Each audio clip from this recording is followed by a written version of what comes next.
दोस्तों नमस्कार, जोहार। जल्दी जानते हैं झारखंड सूबा की ताजा खबरों को, लेकिन उससे पहले अगर आपने अभी तक इस चैनल को सब्सक्राइब नहीं किया तो सब्सक्राइब कर लें, जिससे कि आपको झारखंड सूबा की ताजा खबर रोजाना मिलती रहे।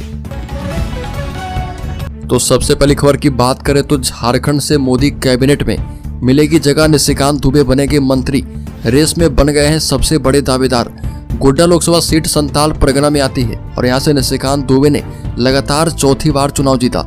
गोड्डा लोकसभा में 6 विधानसभा सीटें हैं। मधुपुर, देवघर, जरमुंडी, पोड़ैयाहाट, गोड्डा और महागामा। जरमुंडी से कांग्रेस के बादल पत्रलेख और मधुपुर से झारखंड मुक्ति मोर्चा के हफीजुल अंसारी विधायक हैं और दोनों झारखंड सरकार में मंत्री हैं। इसके अलावा पोड़ैयाहाट से कांग्रेस के प्रदीप यादव और महागामा में कांग्रेस की दीपिका पांडे सिंह विधायक है। और बता दें कि झारखंड के गोड्डा लोकसभा सीट से बीजेपी के निशिकांत दुबे लगातार चौथी बार चुनाव में सफलता हासिल कर चुके हैं और जीत के बाद अब निशिकांत दुबे के केंद्र में मंत्री बनने की चर्चा शुरू हो गई है।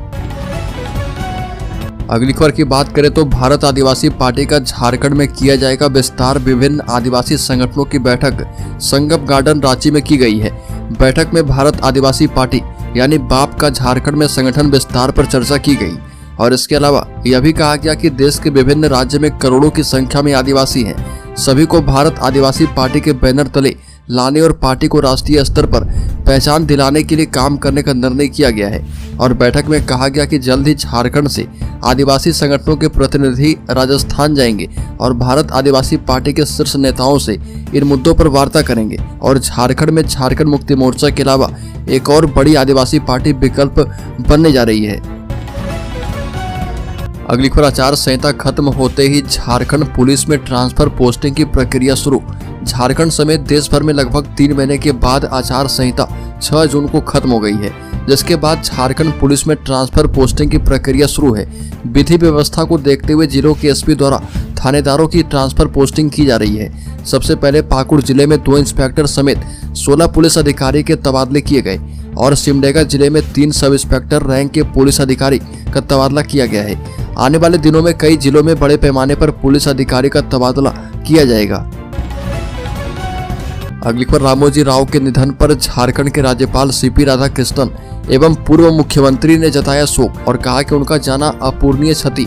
मशहूर उद्योगपति और फिल्म सिटी के संस्थापक रामोजी राव का निधन हो गया और मीडिया ग्रुप ईटीवी के मालिक थे। बताया जाता है कि वो लंबे समय से बीमार चल रहे थे और कुछ दिनों से अस्पताल में उनका इलाज चल रहा था।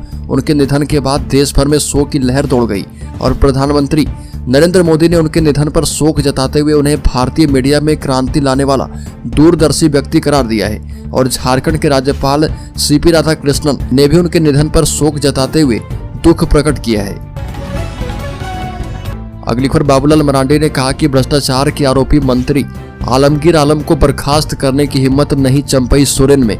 बता दें कि मुख्यमंत्री ने मंत्री आलमगीर आलम के दायित्व वाले सभी विभागों को वापस ले लिया था, लेकिन वो मंत्री पद पर अब तक बने हुए हैं। आलमगीर आलम के पास ग्रामीण विकास, पंचायती राज एवं संसदीय कार्य विभाग थे और सरकार में दूसरे नंबर की हैसियत वाले मंत्री माने जाते रहे हैं। मरांडी ने लिखा कि सूचना के मुताबिक कठपुतली मुख्यमंत्री जी ने आलमगीर आलम के दायित्व वाले विभाग वापस लिए हैं, लेकिन मंत्री पद से हटाया नहीं है। और बीते 4 साल झारखंड की जनता विशेषकर युवाओं के लिए भारी रहे। झारखंड के युवा नौकरी की आस में टकटकी लगाए बैठे रहे, लेकिन हेमंत सोरेन ने स्थानीय युवाओं को नियोजन नीति 60-40 पारी भीतरी और पेपर लीक जैसे मुद्दे में उलझा करके नौकरियों का सौदेबाजी करने का प्रयास किया।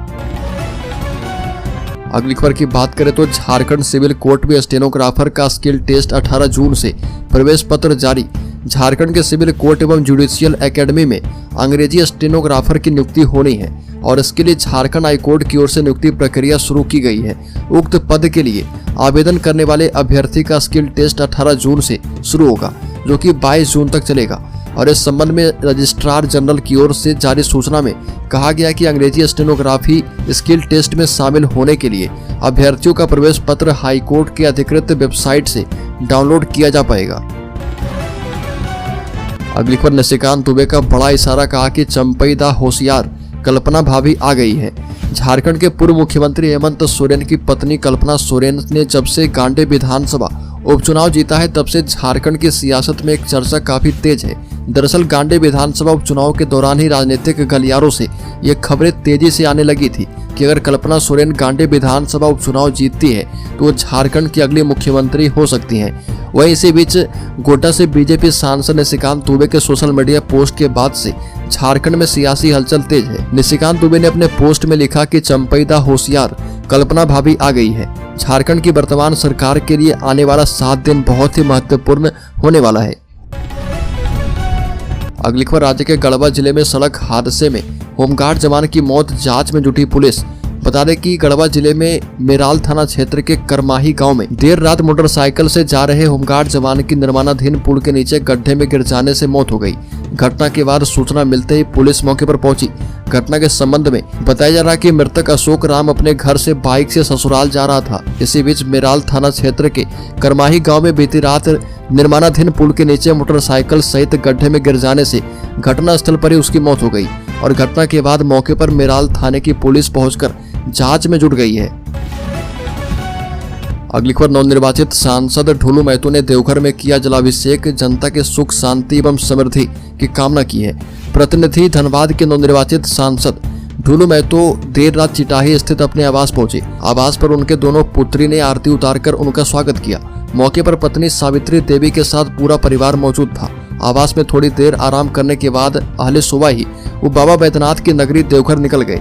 देवघर में जलाभिषेक एवं पूजन करने के बाद बासुकीनाथ मंदिर में भी जाकर माथा टेका और जनता के सुख शांति समृद्धि एवं खुशहाली की कामना की। अगली खबर, राज्य के बोकारो जिले के गोमिया में ग्रामीणों को नहीं होगी पानी की समस्या, चेक डैम का निर्माण कार्य पूरा।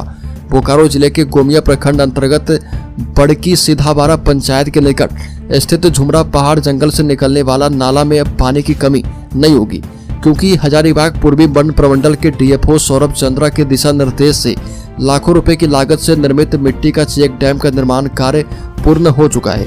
उक्त चेक डैम के निर्माण से ग्रामीण अपने जंगली जानवरों के लिए पेयजल की समस्या दूर कर पाएंगे। साथ ही इसके जरिए मछली पालन कर लोग अपनी अच्छी आमदनी कमा सकते हैं। अगली खबर, स्नातक 5वें सेमेस्टर की प्रायोगिक परीक्षा 22 जून से। कोल्हान विश्वविद्यालय ने स्नातक 5वें सेमेस्टर की प्रायोगिक परीक्षा की तिथि घोषित कर दी है और सभी कॉलेजों को जारी निर्देश के तहत 22 जून से 29 जून तक बाह्य परीक्षक के जरिए परीक्षा संपन्न करवाने को कहा गया है। जारी नोटिफिकेशन में कहा गया कि सभी कॉलेज इंटरनल, प्रैक्टिकल, प्रोजेक्ट परीक्षा का अंक विश्वविद्यालय परीक्षा विभाग पोर्टल पर हर हाल में 5 जुलाई तक ऑनलाइन अपलोड कर दें। साथ ही परीक्षा का मूल उपस्थिति पंजिका एवं अंक पत्र विश्वविद्यालय के परीक्षा विभाग में जमा करने को कहा गया है। इसमें परीक्षा की तिथि के साथ ही इंटरनल एवं एक्सटर्नल परीक्षा का हस्ताक्षर करना भी आवश्यक है। अगली खबर की बात करें तो गिरिडीह में भाई ने भाई पर चाकू से किया हमला, जमीन विवाद में गले पर किया हमला, गंभीर रूप से हुआ घायल। गिरिडीह जिले के अहिल्यापुर थाना क्षेत्र के तुलहटी गांव में चचेरे भाई ने सगे भाई पर हमला कर दिया, जिसके बाद परिजन ने घायल व्यक्ति को इलाज के लिए गिरिडीह सदर अस्पताल लेकर गए। जहां चिकित्सकों ने उसकी स्थिति को गंभीर देखते हुए उसे धनबाद के Shaheed Nirmal Mahto medical college and hospital में रेफर किया।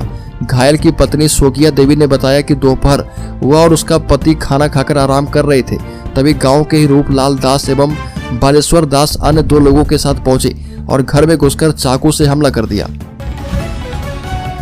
अगली खबर, राज्य के पलामू जिले में पारा शिक्षक की हत्या, प्रिंसिपल के प्रभार में भी थे शिक्षक। स्कूल के गेट पर ही मिला शव, रात में स्कूल में ही सोते थे।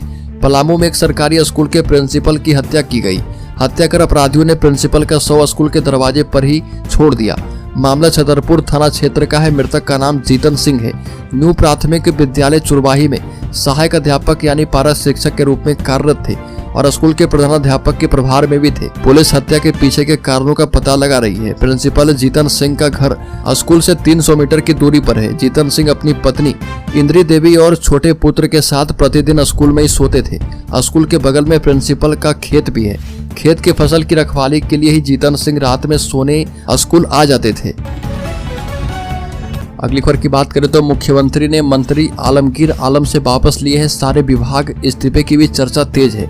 जेल में बंद मंत्री आलमगीर आलम के सारे विभाग मुख्यमंत्री चंपई सोरेन ने वापस ले लिए हैं। आलमगीर टेंडर कमीशन घोटाला मामले में जेल में बंद है। अब मुख्यमंत्री चंपई सोरेन उनके सारे विभाग से जुड़े सारे कामकाज खुद ही देखने वाले हैं और दरअसल जब से कैश कांड मामले में मंत्री आलमगीर आलम को गिरफ्तार किया गया तब से विभाग के काम लगभग ठप पड़े हैं। वहीं देश में चल रहे चुनाव की वजह से लागू आचार संहिता के कारण इस पर कोई निर्णय भी नहीं हो पा रहा था और अब आदर्श चुनाव आचार संहिता हट गया है। मुख्यमंत्री ग्रामीण विकास विभाग में तेजी से काम करना चाहते हैं, इसलिए विभाग को अपने पास रख लिया है।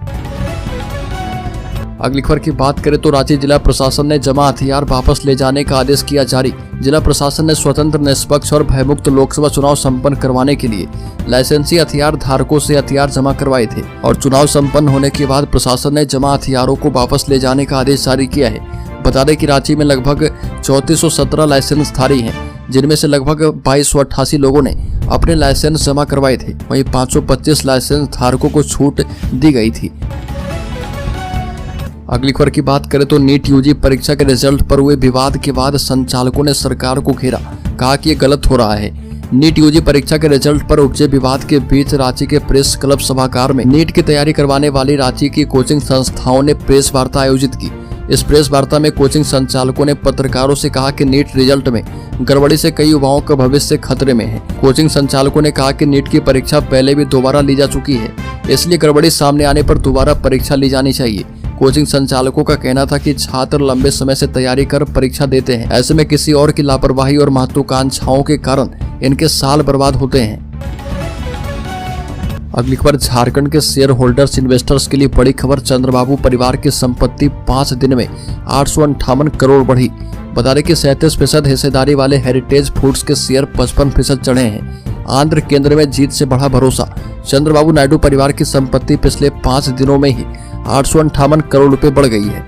मीडिया रिपोर्ट्स के मुताबिक हेरिटेज फूड्स के शेयरों में इस दौरान 55% का उछाल आने से ऐसा हुआ। हेरिटेज फूड्स के प्रमोटर पार्टी प्रमुख चंद्रबाबू नायडू के बेटे नारा लोकेश हैं। चंद्रबाबू नायडू 12 जून को आंध्र प्रदेश के मुख्यमंत्री पद की शपथ लेंगे और हेरिटेज ग्रुप की स्थापना 1992 में चंद्रबाबू नायडू ने की थी और ये कंपनी डेयरी, रिटेल और एग्री सेगमेंट में काम करती है।